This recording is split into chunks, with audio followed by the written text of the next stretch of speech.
Bueno, José, ¿cómo está? Tanto tiempo, ¿no? Tanto tiempo, así. ¿Se olvida usted de santo y pecador? No, en realidad yo lo estoy llamando, estoy en Carabati, el mejor bar de la ciudad, desde la semana pasada, no sé dónde anda usted. No, este bar es el mejor desde que lo agarró no del fin de semana pasado. Es el mejor bar de la ciudad y por suerte nos dejan venir a compartir un rato y hablar de política, ¿no? ¿Cómo le va, diputado? ¿Cómo anda?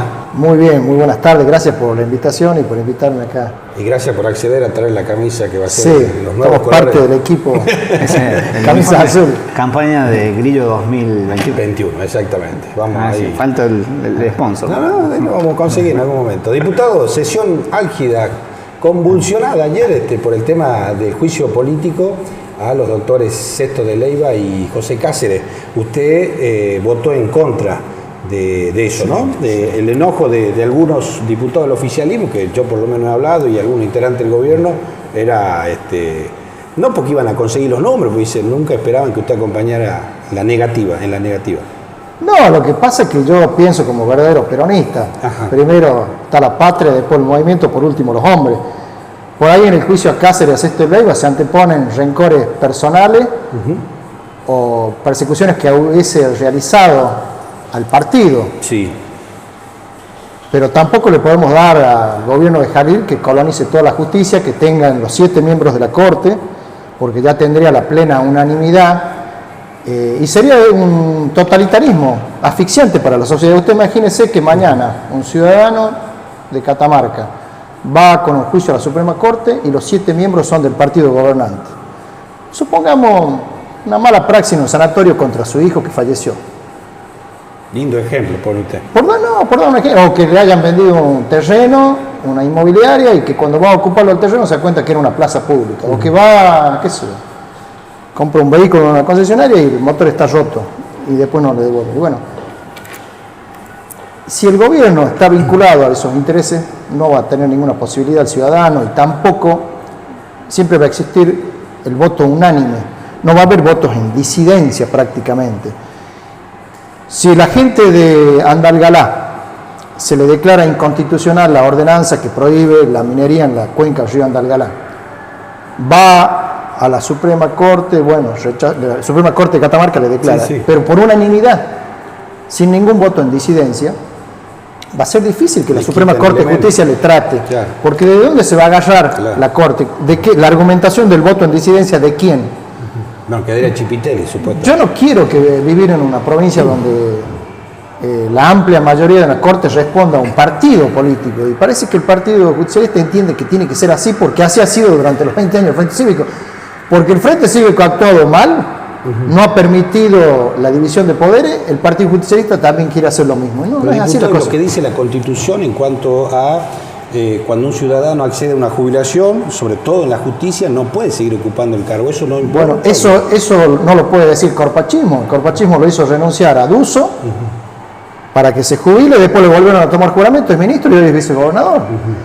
Hay cosas que yo pongo dentro del orden de prioridades. Sí. No quiero que haya un partido que tenga la suma del poder público y que tenga unanimidad y mayoría absoluta en la Corte de Justicia. Es muy peligroso para el sistema. Ya era peligroso darle el poder político a quien detenta el mayor poder económico. Y esto también es lo mismo. Y creo que hay una agenda de temas donde los intereses corporativos que están detrás del poder, sí. Dentro de todo también el poder, la corporación minera, quieren tener eso, quieren tener una corte. Que en esta pregunta le hago 2 preguntas en realidad. Algunos dicen que había un pacto, ¿no? Dice, del propio gobierno, ¿no? Pero que no responden al gobernador. Dice que hay un pacto, Jalil Castillo, y nos han llevado a esta encrucijada sabiendo que no vamos a conseguir los números, ¿no?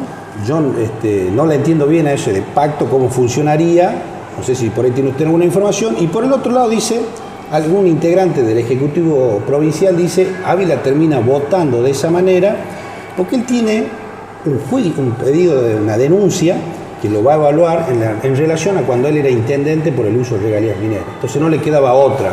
¿Eso es verdad? ¿No es verdad? No, la verdad que todo eso está... nunca avanzó la justicia. Llegó un momento donde se me imputó, hubo un accionar de la justicia que fue rechazado por la Cámara, en primera instancia, después la Cámara lo rechaza todo eso, así que eso ya está absolutamente prescrito, ya pasaron más de 11 años creo yo que pasaron, absolutamente no hubo nada, nunca me preocupé yo por eso, es más, nunca nombré abogado siquiera, así que no pasa por ahí, aparte, si tendría que ser así, el gobierno actual tiene 4 de los 7 miembros de la Corte, tendría que haber votado para sacarlo a cárcel. Y quienes mueven las causas judiciales a veces son los gobiernos, así que tendría que haber sido al revés.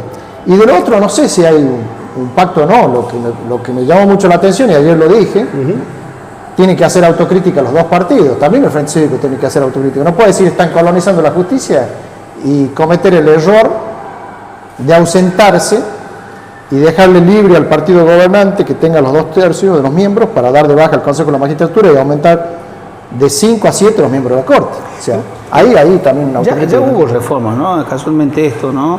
La eliminación del Consejo de la Magistratura, el nombramiento de 2 jueces con un Senado que aprueba lo que se le ordena, la visita del gobernador varias veces a los espacios legislativos, casi como una muestra de autoritarismo. Digo, ¿está perdido ya la posibilidad de una justicia real o todavía confía usted de que esto fue para bien lo que se hizo?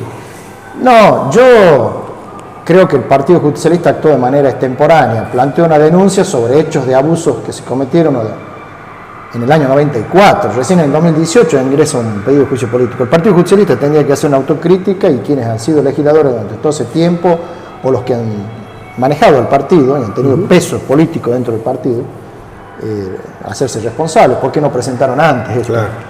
Y después la otra parte, yo creo de que se puede subsanar muchos errores que tiene el funcionamiento de la justicia de Catamarca en una reforma constitucional. Volver a tener Consejo de la Magistratura y ver derecho comparado, derecho constitucional, cómo funciona la justicia mejor en otros lugares del país para tratar de adaptar alguna de esas reformas que se han hecho, porque la verdad que siempre todo gobierno tiene la tentación esa de tratar de colonizar todo el Poder Judicial. Y es una tentación absolutamente... van en camino de eso, ¿no?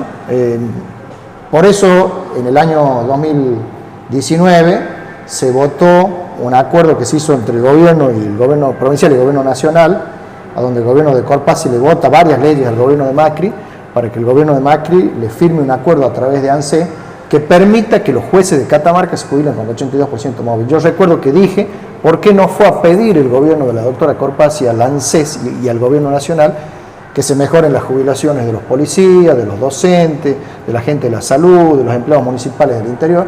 Y fue a pedir por un sector que ya tenía una buena jubilación, pero ahora iba por el 82%. Era para que queden las vacantes, para que se vayan. Era una zanahoria que se le ponía a los jueces: me jubilo, toda la hora voy a cobrar mucho más de lo que podía cobrar antes, y de esa manera quedan libres los lugares para que los vaya cubriendo. Lleva un tono más político y obedece a las pocas veces que da marcha atrás Raúl Jalil, y hace unos días dio marcha atrás con algo que venía planteando, que era la reforma en principio de los CIE, que es el puntapié inicial para la reforma educativa que él quiere, ¿no? O que quiere una parte del gobierno. Digo, parece ser que la única persona que logra hacerlo marcha atrás, o es mi lectura al menos, es la doctora Lucía Corpazzi, que salió públicamente a decirle que no le gustaba lo que estaba haciendo. ¿Cree que eso fue así o no? No, yo creo de que hay que ver qué hay detrás de todo esto, porque puede seguir siendo parte del Ministerio de Educación todos los institutos de estudios terciarios, pero si no les permiten cubrir las vacantes de la gente que se jubila, muchas carreras se van a ir cerrando y al fin y al cabo van a desaparecer los IE, si es que no se les permite cubrir los cargos vacantes. Ayer estuve en un Zoom con profesores, estaba Tejada, que conoce en profundidad todo esto, que es el rector del IES de Fiambalá, y planteaba esto, coincidía conmigo en ese sentido. Ya ha dado marcha atrás Jalil en muchas cosas, ¿no? Jalil dio marcha atrás, que dijo desde un principio de que no iba a dar recomposición salarial, terminó dando insuficiente el 21%, más allá que la inflación fue superior al 40%, pero terminó dando. Ya dio marcha atrás con la famosa reforma del Estado, la puso cajoneada prácticamente en el COPE.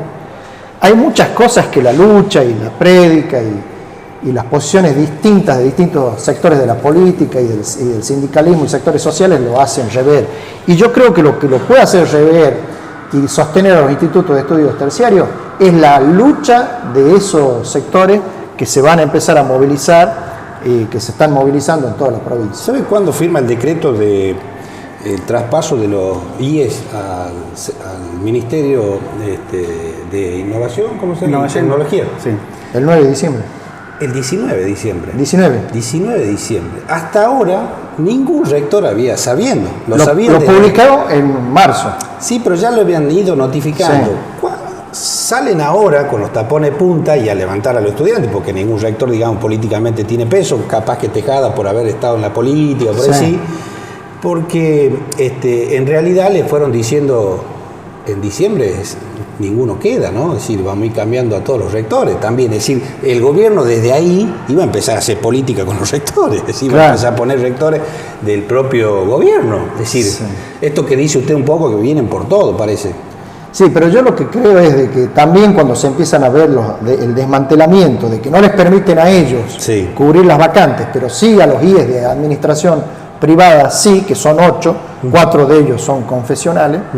Bueno, entonces dice acá hay una diferencia, hay una clara tendencia por sacar a los estatales, dejarlo a los privados y que esto termine siendo un negocio, porque también se están instalando algunos IES en el interior, privados pertenecientes al clero, el caso de Tinogasta, el Fray Marto Esquiú. La última por mi parte, diputado.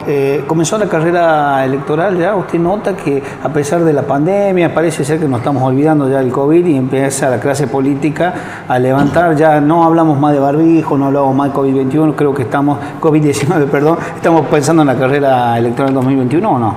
Y yo creo que los políticos siempre estamos pensando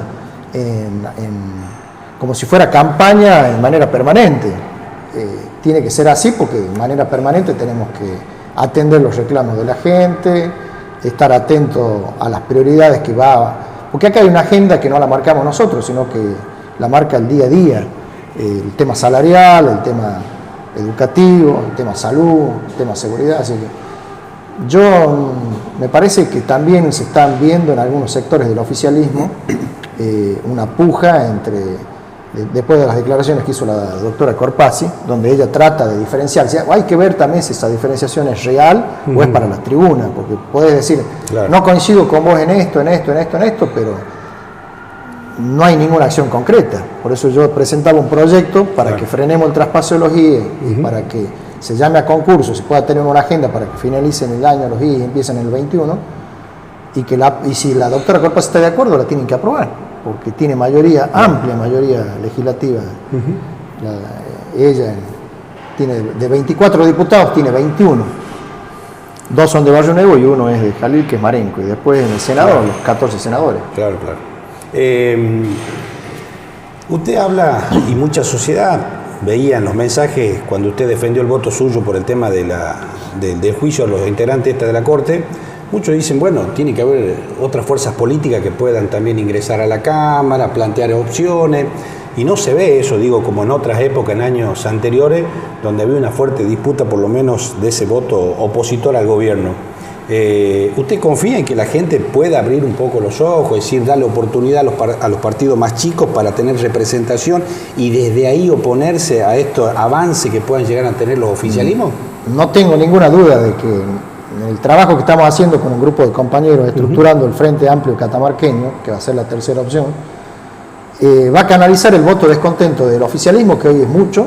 Jalil sacó 133.000 votos, yo creo que va a perder 60.000 votos del oficialismo, porque está pasando en el mundo. Perdió Macron en Francia, perdió Podemos en España, perdió el oficialismo en Bolivia, con todo el aparato en contra, y el MAS sacó más votos que cuando Evo Morales estaba en el gobierno. Cuando estaba en el gobierno sacó el 42, creo, y ahora sacó el 55. Sí, y perdió el oficialismo más fuerte del mundo, que era el de Donald Trump, que había revertido una situación de desempleo, de crisis profunda en Estados Unidos, más allá que eso se volvió a profundizar con el COVID.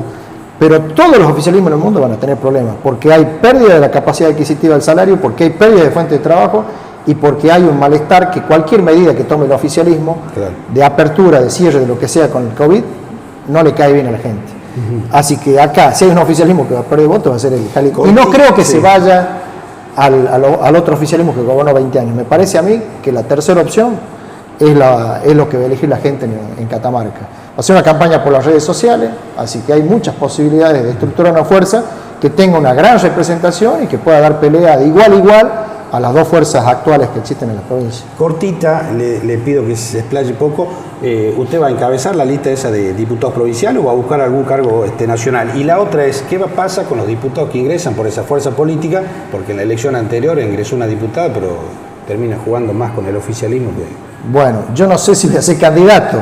Tengo que conversar, estructurar la fuerza, conversar con todos los actores políticos que van a participar y ver si ellos deciden si voy de candidato o no voy de candidato. No es una cuestión orgánica de un partido armado, ya como son los partidos mayoritarios que existen, así que eso no depende de mí y por supuesto que lo más importante de todo es que esa fuerza se estructure, porque hay amplia franja de la sociedad que buscan eso. No tengo ninguna duda de que lo van a encontrar. Perfecto. Bueno, hemos llegado al final con Hugo Daniel Ávila, el grillo. Como siempre, no le gusta a nuestro productor David que yo diga esta palabra, pero va al hueso. Sinceramente. Un grillo que canta. Sí, y canta fuerte parece, ¿no? Porque lastima. Molesto, ¿viste? Sí, que lastima. Que va en tu casa ahora, sobre todo en esta época, los escuché y molesta. Sí. Me da la sensación a mí que desde la oposición es el más opositor, sí. No sé si... El único, diría. Claro, porque los otros es como una oposición light. En cambio, Ávila no solo denuncia, sino que presenta propuestas, y siempre las propuestas van del lado de los intereses de los trabajadores, ¿no? Ha pedido aumentos salariales. Bueno. Y después también le ha dicho el Ejecutivo que hay que eliminar viático, el tema de consumo de teléfonos corporativos. Digo, si no hay plata, bueno, achiquemos esto y vamos a darle a los empleados. Lo que sí es muy elocuente en cuanto a la gestión de Raúl Jalil. Dice, no solo tiene el poder político, sino también económico y quiere avanzar en la justicia. La justicia ha preocupado mucho. Para mí, el dato fuerte es, obviamente lo dice vehementemente como es el Grillo Ávila, que es algo que también se rumorea por ahí, que las encuestas de Raúl Jalil no le están dando bien, y él le pone un número, dice, va a perder 60.000 votos. Bueno, no sabemos, pero en su vehemencia está diciendo algo y está llamando bastante la atención y me voy a quedar con ese título.